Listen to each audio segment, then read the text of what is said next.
जैसे गर्मी जरता बदन मोरा करता है मन मोरा पीती रहूं रे गुलकोच। भोजपुरिया क्या क्या क्या रे भोजपुरिया क्या बोल रहे हो?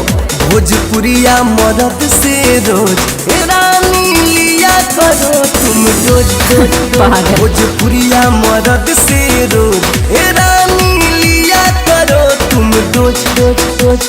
समझी क्या समझी क्या समझू रे? तेरा मेरा रिश्ता रहेगा बरसों, आया हूँ तो रानी रहूंगा परसों, खूब दूंगा प्यार धरूंगा अकबर, ओहो एक बार नहीं चुमा लूंगा बार बार। सपना देख रहे हो?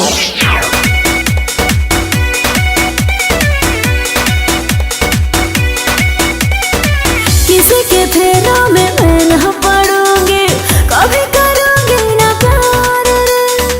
देही के सगरो दर्द मिटेगा धरूंगा जब अखबार रे। किसी के फेरों में मैं न पड़ूंगी, कभी करूंगी ना प्यार रे। अरे देही के सगरो दर्द मिटेगा धरूंगा जब अखबार रे। सुनो कि लगा वो हिला नहीं, मन जो तो मिला नहीं, कैसे करूं मैं परपोज? भोजपुरिया पिटाओगे? भोजपुरिया क्या बक रहा है रे?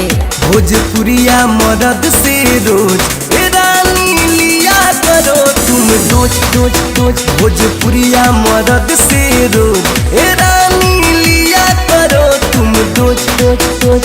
सुनो ना जरा सुनो, नहीं सुनना। तेरा मेरा रानी जब मौन होगा रे, तब ही तोता मैना के मिलन होगा रे। अच्छा सुबह से शाम जब रहोगी कलोज, हाय रात भर दूंगा मरद वाला डोज। सिंह चंद्रावन से पानी फ्रीजर का पी के रहूंगी, पालूंगी मैं ना झमेला रे। एक बार आके दीपकला से मिलना, तुमको सिखा दूंगा खेला रे। अरे पानी फ्रीजर का पी के रहूंगी, पालूंगी मैं ना झमेला रे। एक बार आके दीपकला से मिलना, तुमको सिखा दूंगा खेला रे।